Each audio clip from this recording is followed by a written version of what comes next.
دیکھیے دجال اکبر کے بارے میں جو احادیث ہیں، ایک بات تو یہ کہ وہ کانا ہوگا ایک آنکھ سے، اس کے ماتھے پر لکھا ہوا ہوگا کافارا، ہر مومن پڑھ لے گا چاہے پڑھا لکھا ہو یا نہ ہو، وہ خدائی کا دعویٰ کرے گا، اور اس کی قوتیں کتنی ہوں گی ذرا نوٹ کیجئے.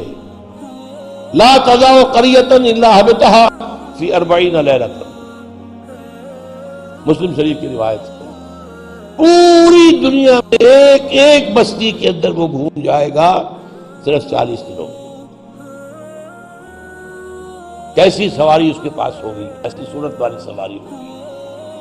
اب تو کچھ اندازہ ہے نا. آخر ہماری فضا میں ظاہر بات ہے ہمارے ہوائی جہاز 24 گھنٹے میں گزر سکتے ہیں مشرق سے مغرب تک. نمبر 2، اس کے 2 کانوں کے مابین 80 گز کا یا 80 ہاتھ کا فاصلہ ہو. اس کے گدھے کی ماں بین حافر ہمارے ہی حافر آخر مسیرت یومین و لیلۃ، اس کے گدھے کی ایک قدم اور دوسرے قدم کے درمیان ایک دن رات کے سفر کی مسافت ہوگی. اب ظاہر بات ہے اس کا گدھا کون ہے آج؟ ہوائی جہاز. ینادی بصوت لہو یسمع ما بین الخافقین، کنز العمال میں بھی ہے، مسند احمد بھی حدیث ہے. وہ آواز دے گا ایک ایسی آواز سے جس سے مشرق اور مغرب کے درمیان سب لوگ سنیں گے. ہو گیا کہ نہیں؟ بش کی تقریر سب سنیں گے کہ نہیں؟ سخرت لہو انہار الارض واسارها یامر السماء فتمطر والارض فتنبت، اس کے لیے تمام دریا اور پوری زمین کو سخر کر دی جائے گی. وہ جب حکم دے گا آسمان کو بارش برسائے گا. مادر ذات انز اکمہا، اس کو ٹھیک کرے گا، کوڑی کو ٹھیک کرے گا. یہ حضرت عیسیٰ والے معجزے ہیں. یحیی الموتیٰ، مردوں کو زندہ کرے. آج جو ہے کلوننگ اس جگہ تک پہنچ چکی ہے کہ آپ کے والد کی قبر سے لاش میں سے کوئی چھوٹا سا ٹکڑا نکال کر والد بنائے جا سکتے ہیں. یہ دوسری بات ہے کہ ابھی بحث چل رہی ہے، ہیومن کلوننگ کی کھلی اجازت نہیں دی جا رہی. لیکن آ گیا ایک آدمی کو چیر کر 2 ٹکڑوں میں بانٹے گا اور پھر زندہ کر دے گا. وَجَبْعَثُ مَعَهُ یا يُبْعَثُ مَعَهُ الشَّيَاطِينُ عَلَى صُورَةِ مَنْ قَدْ مَاتَ مِنَ الْآبَاءِ وَالْأُمَّهَاتِ وَالْإِخْوَانِ فَيَأْتِي أَحَدُهُمْ إِلَىٰ أَبِيهِ وَأَخِيهِ فَيَقُولُ أَلَسْتُ فُلَانًا أَلَسْتَ تَعْرِفُنِي. اس کے ساتھ شیاطین جن کا لشکر ہوں گے اور ان کی صورتیں وہ بنا دے گا لوگوں کے مرے ہوئے ماں باپ اور بھائیوں کی سی، اور وہ آ کر کہیں گے دیکھو میں تمہارا باپ نہیں ہوں، پہچانتے نہیں مجھے؟ میں تمہارا بھائی نہیں ہوں، پہچانتے نہیں ہو مجھے؟ ارے میں تمہاری ماں نہیں ہوں، پہچانتے نہیں ہو؟ یہ خدا ہے، اس کو کرو سجدہ. عام کفر و الحاد. اور ایک بات جو سب سے اہم ہے جو آج شروع ہو چکی ہے اور میں تفصیل بیان کر چکا ہوں، کائرو کانفرنس اور بیجنگ کانفرنس اور بیجنگ +5 کانفرنس، اور وہ بھی یونائٹڈ نیشنز کے تحت. آخر من یخرج الیہ النساء، آخر میں جو اس کی پیروی کے لیے نکلے گی گھروں سے وہ عورتیں ہوں گی. حتی ان الرجل لیرجع الی امہ وابنتہ واختہ وعمتہ فیوصفها، یہاں تک کہ ایک بندہ مومن جائے گا دوڑ کر اپنے گھروں میں اپنی ماں کو، بہن کو، بیٹی کو، بیوی کو باندھ کر جکڑ کر رکھنے کی کوشش کرے گا اور وہ رسیاں توڑا کر اس دجال کے پیچھے بھاگے گا. وہ نقشہ ہے آج. ایک حکم پر یہ شیطان مشرف جو ہے ہمارے ہاں 30% سیٹیں سب عورتوں کے لیے مقرر کر دیں. بھائی امریکہ تک میں نہیں ہے، تو ان کی پیروی کر رہے ہو، وہاں بھی نہیں ہے کہ ہم ان سے بڑھ کر ان کے مقاصد کی تکمیل میں ان سے آگے جا رہے ہیں۔ اب دیکھتے دیکھتے ہماری بات کو دیکھ کر انڈیا کے اندر بھی آیا ہے کہ 30% سیٹیں سب کی جو ہے خاص کر دی جائیں عورتوں کے لیے، وہاں وہ نہیں ہو پا رہا۔ جمہوری حکومت ہے، اختلافات ہو رہے ہیں، ابھی بحثیں چل رہی ہیں۔ اور یہاں کیا تھا، مشرف ایک حکم، اور کوئی نہیں بولا، کوئی مذہبی لیڈر نہیں بولا یہ کیا کر رہے ہو، کوئی سیاسی لیڈر نہیں بولا کیا کر رہے ہو۔ ان کی گھٹی میں سیاست پڑ چکی ہے۔ خطرہ یہ تھا کہ ہم نے اگر ایسی کوئی بات کی تو یہ الیکشن پوسٹ پون کر دے گا، اور الیکشن بڑا ہوا عام طریقہ۔ بہرحال یہ دجالیت جو ہے، دجال اکبر یہ آنا ہے، یہ ہوگا کون؟ اس میں احادیث کے اندر اختلاف ہے۔ ایک واقعہ یہ بھی ملتا ہے کہ حضور ہی کے زمانے میں یہودیوں میں ایک بچہ پیدا ہوا، ابن سیاد۔ وہ بڑا غیر معمولی قسم کی صلاحیتیں اس میں تھی، وہ اپنی پیٹھ کے پیچھے سے بھی دیکھتا تھا، وہ سوتا تھا تو اس کا دل نہیں سوتا تھا، وہ پوری طریقے سے اس کے حواس جو ہیں وہ بیدار رہتے تھے۔ تو حضور نے اس کے کچھ حالات وغیرہ کا باقاعدہ مشاہدہ کیا، یہ سوچتے ہوئے کہ شاید یہی دجال بن جائے۔ حضرت عمر نے کہا بھی کہ آپ مجھے حکم دیں میں اس کی گردن اڑا دوں۔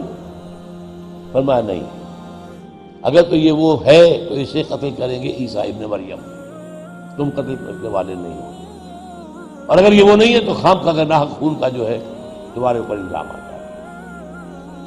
پھر ایک صحابی رضی اللہ تعالی عنہ تمیم داری، وہ عیسائی تھے، اسلام لائے تھے، وہ کسی بحری سفر پر گئے تو طوفان جو ہے ان کے جہاز کو لے کر ادھر ادھر کئی ایک مہینے تک، اس سے بھی زیادہ، موج ادھر لے گئی پھر ادھر لے گئی پھر ادھر لے گئی، حتیٰ کہ ایک جزیرے میں جا کے ان کا اترنا ہو گیا، وہاں کوئی نہیں تھا، غیر آباد۔ اندر کچھ گئے تو انہیں ایک عجیب سی مخلوق نظر آئی، جساسا، کہ نہ اس کا پتہ چلتا تھا منہ کدھر ہے دم کدھر ہے۔ اس نے کہا تم کیا کرنے آئے ہو؟ دیکھو فلاں صومعہ ہے، ذرا ادھر جاؤ، گھنا جنگل ہے، وہاں جو ہے ایک صومعہ ہے، چرچ ہے، اس میں ایک آدمی تمہارا انتظار کر رہا، جاؤ۔ وہاں گئے تو دیکھا کہ بہت قوی ہے، بہت لمبا چوڑا، رسیوں میں اور چینز کے اندر جکڑا ہوا انسان، انسانی شکل، اور اس سے پھر مکالمہ ہوا، کچھ سوالات کیے، کیا بحیرہ گلیلی میں پانی ہے؟ ہاں جی ہے۔ اچھا، ایک وقت آئے گا کہ پانی نہیں رہے گا، حضرت عیسیٰ علیہ السلام کی آمد کے بعد جب یاجوج ماجوج آئیں گے تو یہ سارا پانی پی جائے، کوئی قطرہ نہیں بچے گا۔ اس طرح کئی سوالات کیے، اور پھر اس نے غالباً یہ کہا کہ میں دجال ہوں، مجھے ابھی اللہ نے گرفتار کیا ہوا ہے، پھر اب وقت آئے گا مجھے چھوڑے گا۔ ایک روایت یہ ہے، جب حضرت آئے تمیم داری تو حضور نے پھر اعلان عام کرایا، مسلمانوں کو جمع کرایا، اور انہیں یہ سارا تمیم داری کا واقعہ سنایا۔ دیکھیے بھی ہے، تو اب یہ کہ اس کے بارے میں یقین کے ساتھ فیصلہ کرنا کہ وہ کون ہوگا، میرا گمان یہ ہے کہ وہ وہی ہے جو ابھی اس صومعہ میں قید ہے، لیکن وہ کوئی جن ہے، انسان نہیں۔ عزازیل جو شیطان لعین ہے، اس کا کوئی بڑا جنرل ہے، جو کہ آخری وقت میں آخری امتحان کے لیے انسانوں کے اللہ تعالیٰ کی طرف سے اس کو چھوٹ دی جائے گی، اور یہ ہوگا حضرت عیسیٰ علیہ السلام کا جو حکومت کا دور ہے 40 برس اس کے آخر میں، اور اسے بھی پھر حضرت عیسیٰ علیہ السلام ہی قتل کرے۔ لیکن اس سے پہلے یہ ہے کہ اتنی بڑی ہوا چل چکی ہوگی کفر اور الحاد کی، اور جو ہے زوال آ چکا ہوگا، کہ پھر حضرت عیسیٰ کا انتقال ہونے کے بعد کچھ ہی عرصے کے بعد اللہ تعالیٰ ایک خاص ہوا بھیجے گا کہ جن کے دل میں بھی ایمان ہے ان کی جانیں بڑی آسانی سے سہولت سے نکل جائیں گی۔ اب دنیا میں صرف کافر، فاسق، ملحد، مشرک، گناہگار لوگ رہ جائیں گے، ان پر قیامت کی ہولناک جو زلزلہ ہے، یا ایھا الناس اتقوا ربکم ان زلزلۃ الساعۃ شیء عظیم یوم ترونها تذہل کل مرضعۃ عما ارضعت وتضع کل ذات حمل حملها وَتَرَى النَّاسَ سُكَارَىٰ وَمَا هُم بِسُكَارَىٰ، یہ جو سختیاں ہیں یہ کفار پر آئیں گی، اہل ایمان پر نہیں۔ اب یہ ہے میرے اور آپ کے لیے انفرادی سطح پر تو فیصلہ کیجئے، ہم اپنے اندر سے دجال کو نکالیں، محبت اللہ سے، دنیا سے نہیں، طلب آخرت کی، دنیا کی نہیں، فکر روح کی، جسم کی بھی کرو لیکن اس کی اولاً کرو، اور وہ نظام قائم کرو جس میں حقیقت اللہ کی ہے، جس کے معاشی نظام میں سے سود اور جوئے کو نکال کر باہر کر دیا گیا ہو۔ معاشرہ وہ ہو جس میں عفت و عصمت کی ویلیوز ہو، شرم اور حیا کی ویلیوز ہو، خاندان کا ادارہ مضبوط ہو، یہ سارا کام اجتماعی سطح پر، اور خود اپنے ایمان کو اتنا مضبوط کرو کہ اگر ہماری اپنی زندگی میں وہ دجال اکبر کے آنے کا وقت ہو جائے تو ہم اس کی سختیوں کو جھیل سکیں، برداشت کر سکیں، ان امتحانات میں سے گزر سکیں اور ایمان کے اوپر ثابت قدم رکھ سکیں۔ اللہ تعالی ہمارا مددگار ہو۔ اقول قولی ھذا واستغفر اللہ لی ولکم ولسائر المسلمین والمسلمات